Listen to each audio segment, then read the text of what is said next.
1992-ci ilin martında Azərbaycan Xalq Cəbhəsi rəhbərliyinin Mütəllibovu hakimiyyətdən uzaqlaşdıraraq ölkədə hakimiyyətsizlik yaratmasından və xalqa qarşı törətdiyi cinayətdən danışmışdıq. Mütəllibovu hakimiyyətdən uzaqlaşdırdılar. Ancaq özləri yükün altına girmədi. Hakimiyyət məsuliyyətini öz üzərlərinə götürmədilər. Və nəticədə biz Şuşanı itirdik. Bütün faciələrimizin bünövrəsi qoyuldu. Şuşa getdikdən sonra Müdafiə Naziri Rəhim Qaziyev Gəncədəki Rus diviziyasının komandiri İsa Qəmbərin yaxşı uşaq adlandırdığı General Şerbak Şuşanı geri qaytarmaq planı hazırlayırlar. Şerbak deyir ki, Qraçovun razılığını al, mən öz diviziyamla Şuşanı azad edeyim, erməniləri oradan vurum, gecəykən çıxardım və sən artıq səhər açılanda öz əskərlərini oraya yerləşdir. Və bu məqsədlə Rəhim Qaziyev Goranda 2700 nəfərlik bir könüllülər dəstəsi hazırlayır.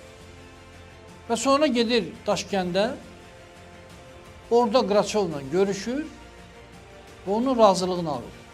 O da Şerbaka zəruri göstərişlər verir. Rəhim Qaziyev sevincək geri qayıdır, birbaşa Gəncəyə gedir və orada eşidir ki, onun Şuşanı azad etmək üçün hazırladığı 2700 könüllünün cəmi 200'ü qalıb Goranda. 2500 nəfəri Azərbaycan Xalq Cəbhəsinin rəhbərliyi Bakıya aparıb.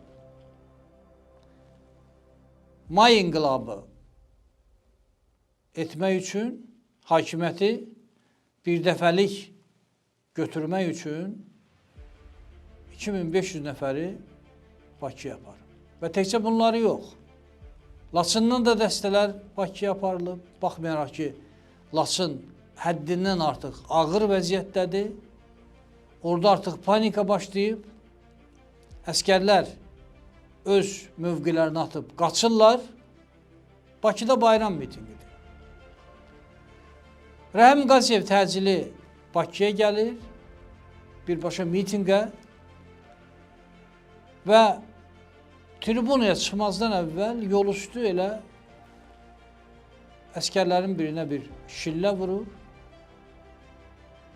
Sonra qalxır yuxarıda, tribunada miting iştirakçılarından ağız dalaşına girişir. Ondan əvvəl Əbülfəz Elçibəyin əlindən mikrofonu dartıb almaq istəyir. Yəni tam özünü idarə etməz bir vəziyyətdə. Və sonra əsəbi şəkildə çıxış edərək tələb edir ki, təcili Bakıya gətirilən əskərlər geriyə qayıtsın. Mənim sərhəddən əskərlərim çıxıb gəlir. Əmirallardan, Muğanlıdan dəstələr çıxıb gəlibdir bura. Laçından çıxıb gəlibdir bura. Bizim torpağımız oradadır. Orada qüvvə lazımdır. Burada bu silahlı oğullar nəyə lazımdır? Kim onlara o silahı veribdir?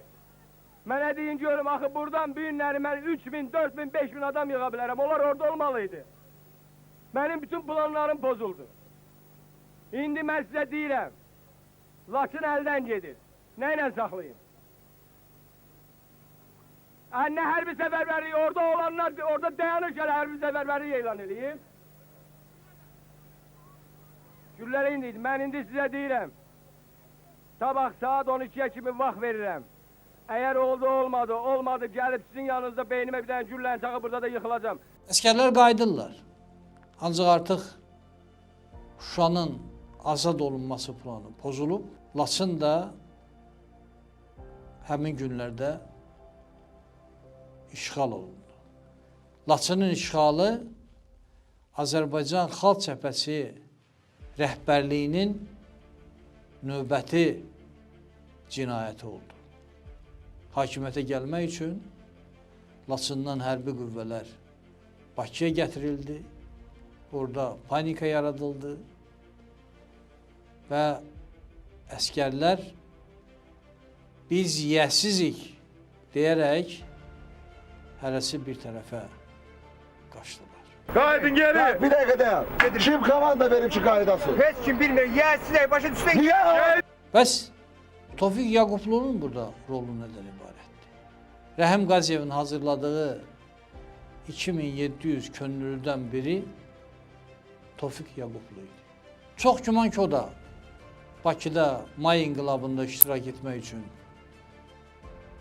Milli Məclisin qabağına gələn o 2500 nəfərdən biri idi. Tofiq Yaqublu'nun xarakterini az-çox bildiyimizdən əminik ki, o da mütləq Gorandakı mövqeyini atıb və cəbhənin çağırışı ilə Bakıya gəlib.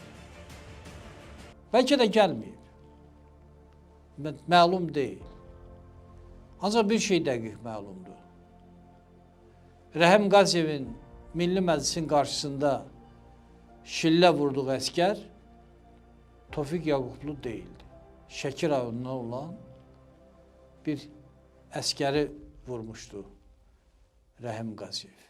Görünür, qan çəkmişdi.